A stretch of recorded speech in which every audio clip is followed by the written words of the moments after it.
একটা কথা কি জানো তো, টাকা হলো সেই সাবান যা আজকের সময়ে সব ধরনের কালো দাগ পরিষ্কার করে দেয়। সাহায্য লাগলে সরাসরি বলো। হঠাৎ করে অনেক দিন পর কেমন আছো, দিনকাল কেমন চলছে এসব বলার কোনো দরকার নেই। টাকা দিয়ে ভালোবাসা কেনা যায় না, অথচ টাকার অভাবে ভালোবাসা শেষ হয়ে যায়। তিনটি জিনিসের উপর ভরসা করা ঠিক নয়: নদীর পাড়ের বাড়ি, ব্রেক ছাড়া গাড়ি, আর ঘর ছাড়া নারী। চাইলে আমিও অনেককে ছোট করে, ঠকিয়ে, কষ্ট দিয়ে মজা নিতে পারতাম, কিন্তু বাবা মা এই শিক্ষাটা দেয়নি। কেউ একজন ঠিকই বলেছিল, কোন বয়সে রোজগার করব আর পড়াশোনা করব এটা আপনি নিজে নন, পরিস্থিতি ঠিক করে দেবে। চেষ্টা করুন যে কারণে আপনি কষ্ট পেয়েছেন সেই কারণে যেন অন্য কেউ আপনার থেকে কষ্ট না পায়, সেটা সম্পর্ক হোক কিংবা শান্তি। নিজের ছোটখাটো ভুলের ক্ষেত্রে সচেতন হন, কারণ একটি ছোট্ট ছিদ্র একটি বিশাল জাহাজকে ডুবিয়ে দিতে পারে। খারাপ ব্যক্তির সাথে বন্ধুত্ব বা শত্রুতা কোনোটাই রাখা উচিত নয়, কারণ মনে রাখবেন, কয়লা গরম হলে হাত পুড়িয়ে দেয়, আবার শীতল হলে হাতে কালি লাগিয়ে দেয়। তেতো হলেও সত্য, আমাদের অধিকাংশ বন্ধুই গোপনে আমাদের ঘৃণা করে। বিশ্বাসে অন্ধ হতে নেই, কারণ যেখানে বিশ্বাস আছে সেখানে বিশ্বাসঘাতকতাও আছে। কিছু মানুষের জীবনটা এমন একটা পরিস্থিতিতে আছে, পিছনে তো যেতে পারবেই না আর সামনেও কোনো রাস্তা নেই।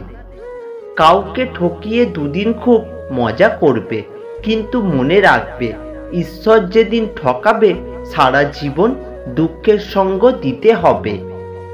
যদি তোমার কথা বলা কারোর পছন্দ না হয়, তাহলে চুপ থেকে তাকে খুশি করে দাও। ভালোবাসাটা সুন্দর যদি মানুষটা সঠিক হয়। নিজেকে কঠিন জীবনে অভ্যস্ত করো, কারণ বিলাসিতা চিরস্থায়ী হয় না। সম্পর্ক টিকিয়ে রাখতে গেলে একজন আগুন হলে অন্যজনকে জল হতে হয়। যারা সত্যিকারের ভালোবাসতে চায় তাদের ভাগ্যে কখনো ভালোবাসা জোটে না, শুধু জোটে পুরো পৃথিবী সমান অবহেলা। বই পড়ুন কিংবা প্রেমে পড়ুন, অবশ্যই মনোযোগ দিয়ে পড়বেন, নইলে অনেক কিছু শেখা থেকে বঞ্চিত হয়ে যাবেন। আপনি টাকা ইনকাম করুন, ভালোবাসা আর সম্মান এমনিতেই আসবে। কেউ যদি আপনাকে অবহেলা করে, মনে রাখবেন, আপনি যত ভালো কাজই করেন না কেন তাদের চোখে সেটা পড়বে না। জীবনের অর্ধেক সময় কেটে যায় সার্টিফিকেট অর্জন করতে, বাকি জীবন কেটে যায় সার্টিফিকেটের জেরক্স করতে করতে। প্রয়োজনের থেকে বেশি চেয়ে এবং নিজের যা আছে তার থেকে বেশি লক্ষ্যে দেখাতে গিয়ে মানুষ ঋণে ডুবে যায়। অভিযোগ নয়, অভিজ্ঞতা থেকে বলছি, সৎ মানুষগুলোর চেয়ে অসৎ মানুষগুলো এই দুনিয়ায় বড্ড বেশি সুখী হলেও তারা শান্তিতে নেই।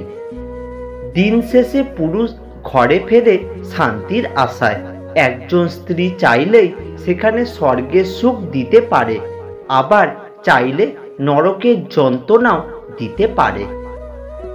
গাছের ডাল থেকে ঝরে পড়া একটি পাতাও আমাদের শেখায়, জীবনে বোঝা হয়ে গেলে সে নিজেই ঝরে পড়বে। জীবনে সুখী হতে চাইলে 5টি কথা কখনো বলবেন না। নাম্বার 1, স্বামী স্ত্রীর মধ্যকার গোপন কথা। নাম্বার 2, নিজের কুকাজের কথা অন্যকে বলা। নাম্বার 3, আপনার আয় উপার্জনের কথা অন্যকে বলবেন না। নাম্বার 4, আপনার ভবিষ্যৎ পরিকল্পনার কথা কাউকে বলবেন না। আর নাম্বার 5, নিজেকে অনেক বড় জ্ঞানী ভাবা বা অন্যের কাছে নিজেকে সেরকমভাবে প্রকাশ করা। কষ্ট তো তারাই দেয় যাদের আমরা অধিকার দিয়ে থাকি, কারণ অচেনা মানুষ তো ধাক্কা লাগলেও ক্ষমা চেয়ে নেয়। জীবনটা আসলেই সরল অঙ্কের মতো, শুনতে মনে হয় খুবই সহজ, কিন্তু সমাধান করতে গেলে বোঝা যায় যে সেটা কতটা কঠিন। মানসিক শান্তি এমনই এক জিনিস যার অভাবে শরীর হোক বা সম্পর্ক কোনোটাই ভালো থাকে না। যাই হোক না কেন, ভালো মানুষ হও, হিসেব আমাদের কর্মের হবে, ধর্মের নয়।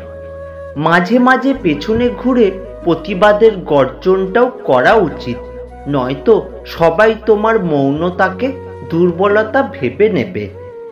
কিছু কথা আছে যার অর্থ গভীর, যা সবাই বুঝতে বা অনুভব করতে পারে না। যেমন, কিছু না, আমি ভালো আছি, জানি না, থাক, আর লাগবে না। কেউ অজুহাত দেখিয়ে যদি তোমায় ভুলে থাকতে পারে, তাহলে তুমি বাস্তবতা মেনে নিয়ে কেন ভালো থাকতে পারবে না? কত কি রোজ মনে হয়, সব কি আর সত্যি হয়? কিছুটা ভুলতে হয় আর বাকিটা মানতে হয়। যে কাঁদায় সেও একদিন কাঁদবে, এটা কোনো অভিশাপ নয়, এটা হলো তার কর্মের ফল। চোর মূর্খ হলে অল্প কিছু মানুষের সম্পদ নষ্ট করে, আর চোর যদি শিক্ষিত হয় তাহলে পুরো জাতিরই সম্পদকে নষ্ট করে দেয়। জীবনের সেরা উপদেশ যা সারা জীবন আপনার প্রয়োজন পড়বে। নাম্বার 1, টাকা কামান, সম্মান নিজে থেকেই পাবেন। নাম্বার 2, নিজের কথা নিজের ভেতরে গোপন রাখবেন। মনে রাখবেন, যতক্ষণ আপনার কথা আপনার ভেতরে থাকবে ততক্ষণ আপনি নিরাপদ। নাম্বার 3, কোনো কাজকে ছোট মনে করবেন না। উপোস করে থাকলে আপনাকে কেউ খাবার দিতে আসবে না। নাম্বার 4, কাউকে ভালোবাসলে কিংবা কাউকে ভালো লাগলে তার ভালো দিক খারাপ দিক দুটোকেই ভালোবাসতে শিখবেন। আপনি তার ভালো দিকটাকে ভালোবাসবেন আর খারাপটাকে ভালোবাসবেন না, এমন কিন্তু হতে পারে না। আর নাম্বার 5, মাঝে মাঝে শত্রুর সাথেও সুসম্পর্ক রাখার চেষ্টা করুন, কারণ এই দুনিয়ায় কায়দা করে বেঁচে থাকতে হয়। তুমি যদি অপরকে চ্যালেঞ্জ করো তাহলে তুমি তোমার জীবনে একটা দিন হারিয়ে ফেলবে। যদি তুমি নিজেকে চ্যালেঞ্জ করো তাহলে প্রতিটা দিনই তুমি জিতবে। নিজের ওপর বিশ্বাস রাখো, তোমার দ্বারা সব সম্ভব। জগতে এমন কিছু নেই যা তুমি পারো না। এই সংকল্প নিয়ে এগিয়ে যাও, সাফল্য ঠিক তুমি পাবে। আপনার সমস্যাটা আপনাকেই সমাধান করতে হবে। অন্য কেউ সান্ত্বনা বা ঘড়ি ধরে 5 মিনিট কথা বলে কেটে পড়বে। শুধু পাস করলেই, শুধু ডিগ্রি অর্জন করলেই কি শিক্ষিত হওয়া যায়? যে শিক্ষা মানুষকে সাহস দেখায় না, সৎ পথে চলতে শেখায় না, সে আবার কিসের শিক্ষা? পেছনে তাকিও না, শুধু সামনের দিকে তাকাও। অসীম শক্তি, অসীম উদ্যম, অসীম সাহস এবং অসীম ধৈর্য, এরা একাই পারে মহান কোনো কর্ম সম্পন্ন করতে।